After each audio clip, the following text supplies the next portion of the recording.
Olá, hoje 8655 fala novamente aqui de Hangzhou para falar sobre algumas lições que a China tem para o mundo. A gente tem tido um certo espanto também e uma complexidade em entender como a China teve esse crescimento tão grande nesses últimos anos ou décadas, porque às vezes a gente do Ocidente talvez esteja pensando muito com o contexto que a gente tem de relação a conhecimento geral do mundo e fica muito preso. A China tem certas características aqui muito próprias. Eu vou falar hoje sobre três desses conceitos. A primeira que chama realmente mais atenção é a diferença de pensamento que a gente tem, às vezes do curto prazo para os chineses de mais longo prazo. A gente tem uma série de exemplos mesmo, né, relacionados, por exemplo, à crise de 2008 e como o mundo ocidental lidou com as revoluções árabes e, enfim, toda a trajetória.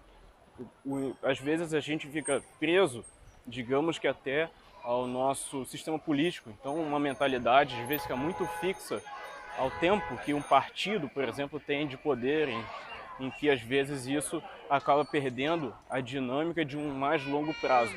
É claro que às vezes isso aqui na China faz mais sentido porque a China nunca foi uma democracia, então foi sempre mudando o sistema de reinados, depois impérios, para hoje partidos. Então, como não tem essa perspectiva de eleições, não há consegue fazer esses longos planos de 20, 30, 40 anos sem muita discussão. Mas além da parte política, há também essa esfera levada para a parte das empresas. E a gente consegue ver isso, por exemplo, hoje mesmo, na parte economia, o interesse que a China tem em fazer esses investimentos no Brasil. Para os chineses isso é uma oportunidade, o Brasil continua sendo, nunca deixou de ser um parceiro muito importante, muito estratégico.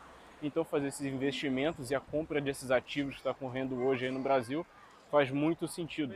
O mesmo para a África também. Na África, apesar do sistema político ser um pouco caótico, a insegurança jurídica são parceiros, no caso, muito importantes também, provém muita matéria-prima importante para o crescimento chinês. Então, não importa muito esse curto prazismo. Para os chineses, eles têm uma visão mais longo prazo. A segunda diferença vem com relação a como nós vemos as coisas. O mundo ocidental, por exemplo, quando se depara com um problema, tenta separar para pensar cada um individualmente de forma analítica. Já os chineses não.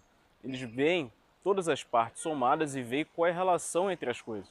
Isso a gente pode ver, por exemplo, com relação à medicina. Então, a medicina tradicional chinesa, muito com relação ao daoísmo e a relação do fluxo entre as energias, sempre tenta como que as coisas andem em harmonia. Então, diferente, por exemplo, de uma forma de intervenção cirúrgica ocidental, em que a gente vai diretamente ao problema, os chineses não, já vêm de uma coisa mais holística. Então, o que está ocorrendo com relação ao corpo inteiro para que esse problema esteja ocorrendo.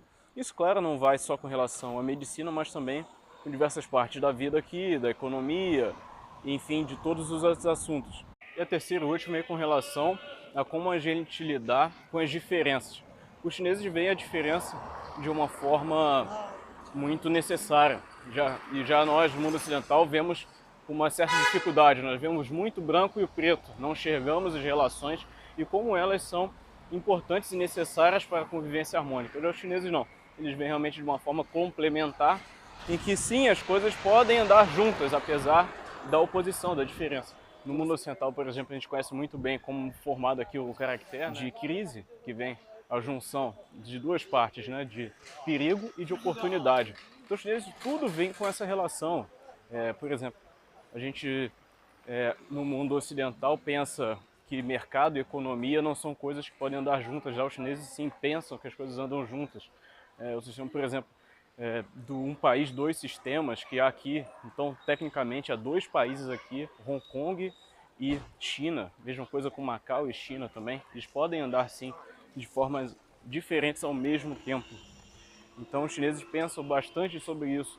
As coisas sim podem ter coisas que para nós, no mundo ocidental, são contrastantes, são impossíveis de ocorrer ao mesmo tempo. Os chineses não, realmente veem que são complementares e são importantes para que o país, ou a mentalidade, ou a vida deles consiga andar de formas juntas. Porque, mais uma vez, o chinês ele tem uma visão mais longo prazo. Às vezes, ficar muito preso a um certo conceito pode limitá-lo em momentos de mais dificuldade. E o que você acha dessas lições que a China tem para o resto do mundo? O que a gente, por exemplo, pode aprender e pode assimilar e quem sabe fazer o Brasil ou a nossa vida um pouco melhor. Deixe seus comentários abaixo. Um abraço.